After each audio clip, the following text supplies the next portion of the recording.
Once again here on Talk and Fight for another episode of Boxing News Today. I wanted to start off today's episode by pointing out an article I discovered, but I don't really have time to read the entire thing. It is a long article, but it's a great article written by the staffers over at ProBox TV who are looking into their 2024 crystal ball. I'm telling you, it's a great article. They have a lot of great opinions, worth reading, worth thinking about, and worth discussing among your friends. Check it out. They talk about the Saudis' cash. They talk about anti-doping. They talk about the welfare of ex-fighters.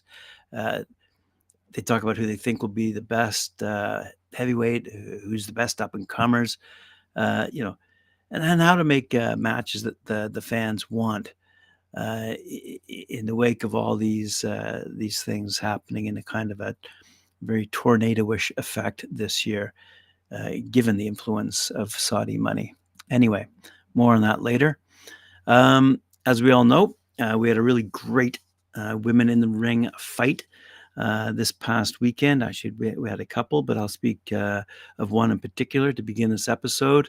Michaela Mayer and Natasha Jonas went toe-to-toe in an absolutely great fight in Liverpool. Natasha Jonas ultimately had her arms raised as the victor with a split decision coming by way of the judges.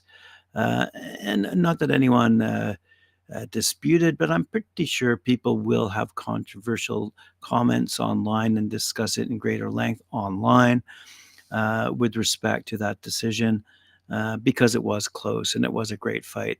But anyway, you can read about those various opinions online in the very many articles that have been written from both sides of the pond with respect to who they believe won the fight.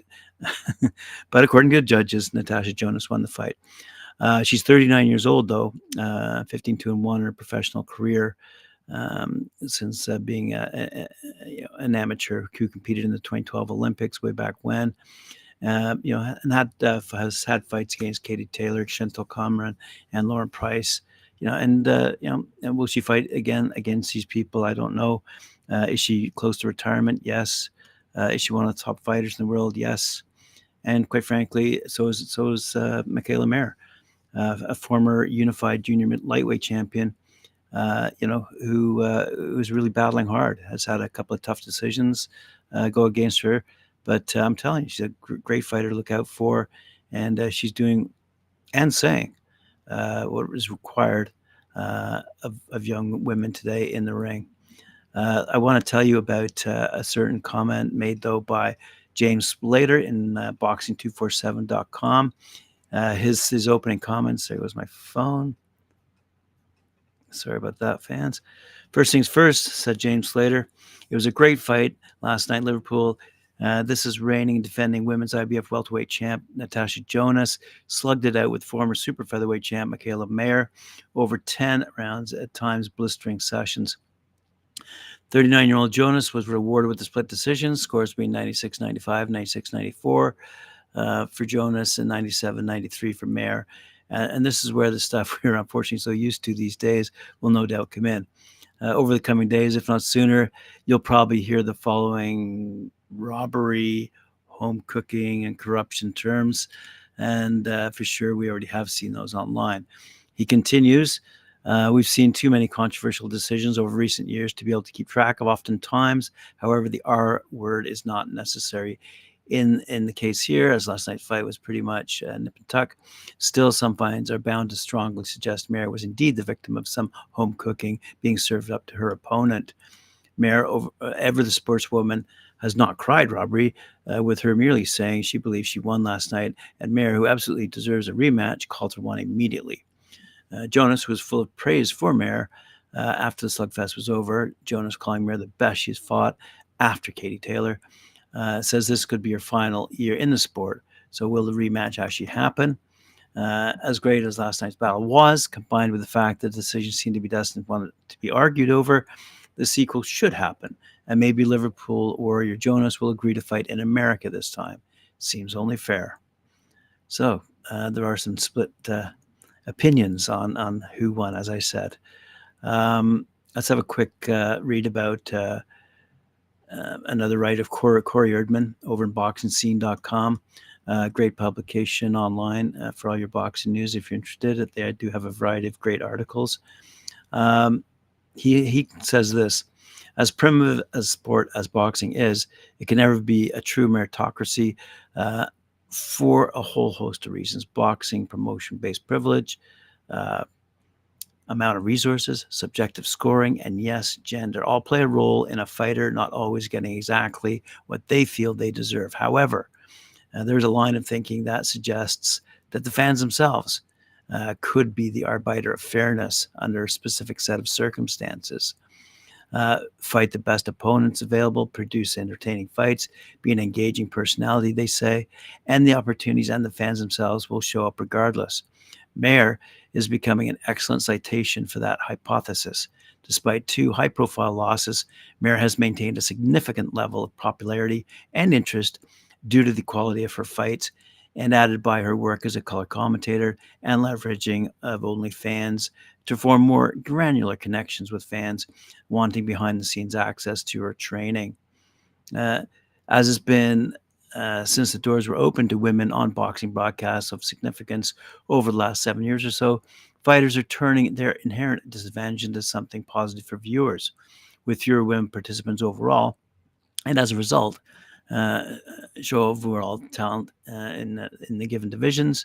Elite level women have been forced to seek the best and biggest challenges available in order to receive television time and purses worth their effort.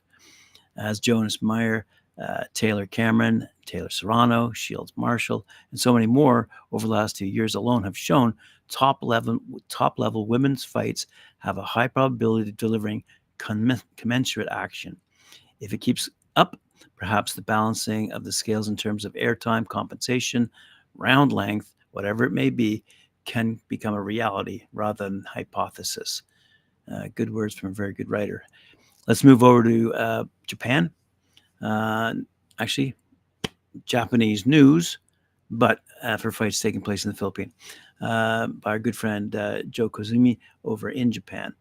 Once beaten ex-world challenger, WBC, WBO number one, Shokichi Iwata, 12-1, 9 knockouts, proved too powerful and accurate in dropping former IBF world minimum champ Rene Kwano. He's 21, 5-2, out of the Philippines 4 times before the referee's intervention at 2 minutes 21 seconds of round number 6 in their schedule 8-rounder this past weekend.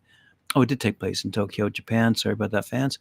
Having failed to win the WBO 106-pound belt from Jonathan Gonzalez in 2022, Shikichi improved his physical power since and has displayed it in decking Kwano twice in the second each, once in the fourth, and the fatal 6. The Filipino's nickname is Mighty Mouse. He kept swinging roundhouse hooks, but often missed the target, only to be counted effectively by the hard-hitting Japanese fighter. Good stuff. And there's another fight. 10-time national amateur champ, unbeaten former prospect Kenji Fujita, 6-0, acquired the vacant WBO Asia Pacific featherweight belt when he fought a long and tough tumbling battle with Filipino Joseph Aribo, 13-4-1 now, and pounded out a unanimous decision over 12 rounds, again taking place in Tokyo, Japan. An accidental low blow of Fujita in round 5 had Aribo down for that 5 minutes before the Filipino reluctantly resumed fighting. Showing shifty mobility over every round. Fujita and Southpaw steadily piled up points, but couldn't finish the Filipino. So a great fight, great 2 fights I wanted to mention that were taking place recently in Japan as well. Let's have a quick look at what's happening in Saudi Arabia these days. As we know, as I mentioned last week, Saudi Arabian sports chairman Turki Al-Sheikh is ready to commit to the heavyweight division until 2030 and make the best fights possible for fans. However, when outlining his vision, Al-Sheikh admitted that the problem with the sport today is having four sanctioning bodies. Riyadh season continues with an undisputed heavyweight title clash between Tyson Fury and Alexander Usyk coming on February 17, which we're all looking forward to. And the event is certainly a gem in the total heavyweight dominance by the region. But it's not a flash in the pan for Turkey. He has a 6-year plan to keep delivering the best heavyweight fights as he attempts to snap up some pound-for-pound stars as well from the lower weight divisions. As I said last week, he said, I'm a fan of boxing. I study it. I have people to study it. In the 70s and the beginning of the 80s, the sport was the number one sport in the world, and it was boxing, yes. Now I'm very sad. The last search result I had before we go deeper inside boxing was it's now 14th rated sport worldwide. And there are many reasons, some of them being that there are not a lot of fighters who are charismatic and have character now. There are a lot of problems with the promoters. They don't want to do the strongest fight because it costs a lot. Some fighters don't want to do the strongest fight, and there are 4 companies and 4 belts. So, facing a younger generation of boxing fans and upcoming fighters on rosters, including a little bit of music and entertainment, good shows and good promotions are what he's looking at doing for us fans in the future down the road. But let's have a quick look at what Eddie Hearn has to say about this. This is the reality, I suppose, of today's boxing world. So I would have to say the mecca of boxing was once Las Vegas.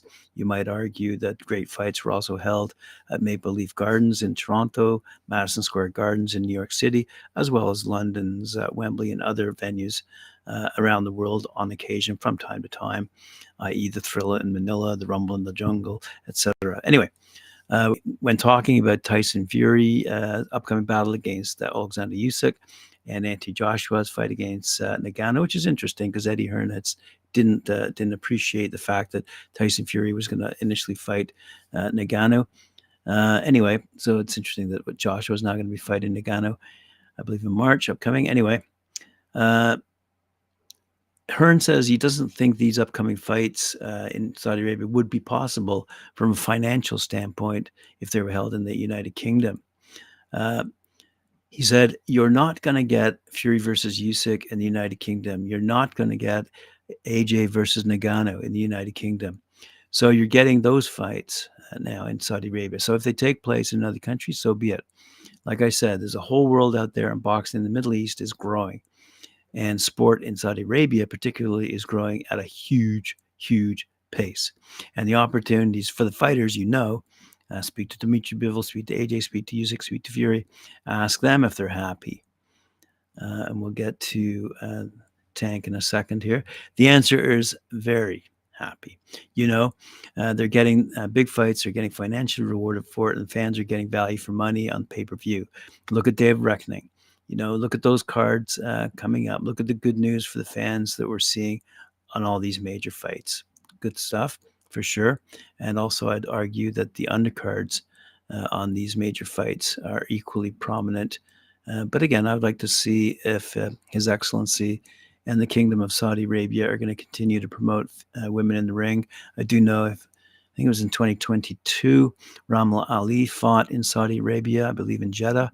But I haven't seen any mention recently with respect to Saudi Arabia and promoting women in the ring. And I mean, top high-level elite women in the ring. And speaking of undercards, Australian top heavyweight prospect Justice Huni, who we have mentioned many times on Talkin Fight, is set to feature on the undercard of the WBO mandatory clash between Zhilai Zhang and Joseph Parker on their March 6th fight at the Kingdom Arena in Riyadh, Saudi Arabia. So I thought I'd quickly mention that. Good fighter from down under. Now, I'd mentioned Tank, and here's his story. Gervonta Tank Davis says the Saudis have made him mad. He wants them to send him 2 Ferraris to get the ball rolling for him to fight with WBC light welterweight champion Devin Haney in Saudi Arabia. Again, this goes to the discussion about the Saudis needing to move away from focusing on purely the heavyweights and light heavyweights and possibly the cruisers. But digging deeper into the various divisions, and especially including women as well. So anyway, Tank's demand for expensive cars is him sending a message to the Saudis that he's the star and Haney is just a lowly B-side. Wait for the opponent who isn't a draw, according to BoxingNews24.com. Uh, the two Ferraris that Tank Davis wants is just the tip of the iceberg for what he'd be asking for to take a fight against the gigantic 165-pound Haney, as he'll likely want an enormous amount of money, perhaps more than what he got for his recent fight against social media star Ryan Garcia. As I said, His Excellency Turki Al Sheikh recently said that he wants to stage the fight between Haney, 31-0, and Davis, 29-0. But there hasn't been any further announcement. Some believe that Al Sheikh intends for the 25-year-old Haney to be the A side in the promotion, which wouldn't sit well with Tank, who's viewed as the face of boxing and is coming off a massive million-plus pay-per-view fight against Ryan Garcia last April. Tank being the B side, as they say. I don't know where this is coming from. It sounds to me like the music industry, A side and B side. Anyway, Tank being the B side against Haney would be a shock to the fans, but a signal that the Saudis view him as the one and true star. Haney isn't a star because his fighting style is very boring and safety first, like Shakur Stevenson. Moreover, Haney lets his dad, Bill Haney, do all the talking for him, as he doesn't have a gift for trash talk. Although Haney is now adorning himself in gold chains and clothes and fixing his teeth in what some see as becoming a chameleon to attract fans, it looks like he's a poser. Oops. Oh man. Tank going on here. They made me mad. If they want something, they got to send something to my door, like two Ferraris or something. And this is, he said on social media, by the way, go figure. They picked Francis Ngannou as Tyson Fury's opponent last October over real boxers in the heavyweight division, and now they're doing it with Anthony Joshua. If they view Haney as a bigger star than Tank Davis, there's nothing the Baltimore native can do about it. He'll either have to agree with what's being offered or move on. Do you get that, Tank? Do you understand?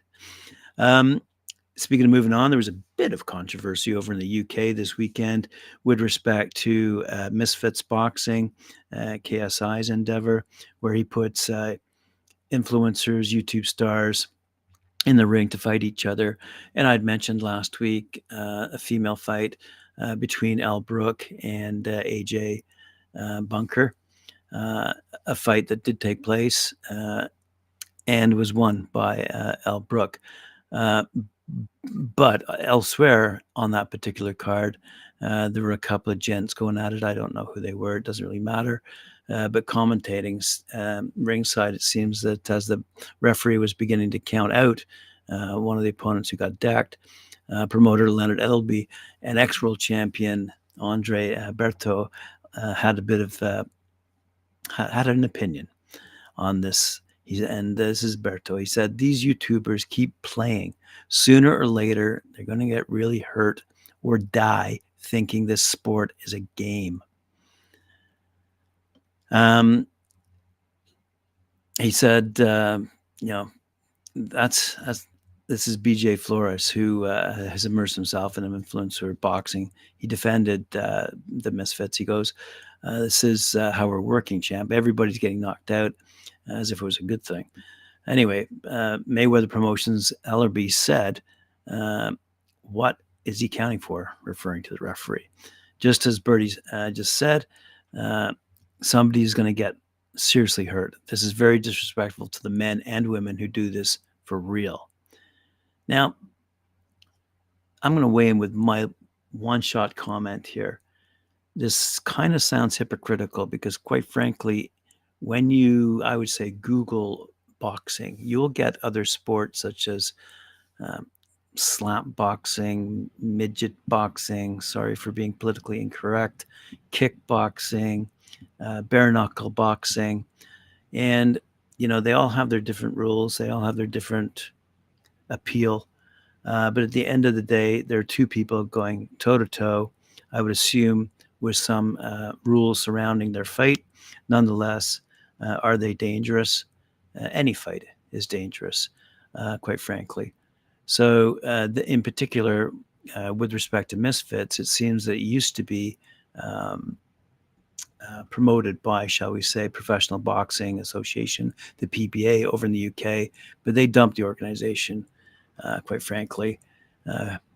PBA officials distanced themselves due to concerns over boxing safety, quite frankly.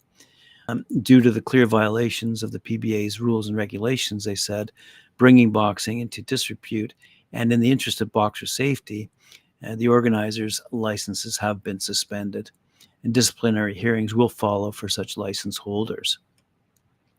So legal action could follow on both sides, even though uh, uh, the organizers did find another uh, company, shall we say, a commission, who sanctioned the fight.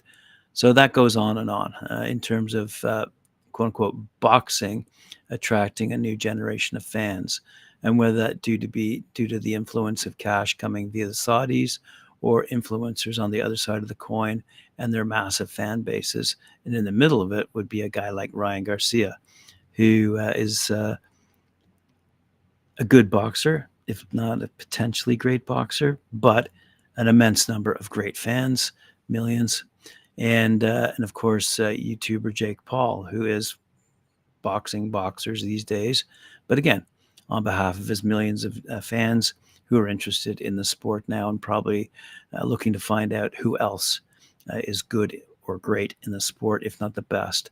And I think that's what the Saudis are attempting to do. But as they've pointed out numerous times, one of the big issues is the number of um, ABC type organizations who quote unquote control boxing. So we'll see where that all ends up. But anyway, there's a great article, as I said. I've put the link down in my description below. Check it out.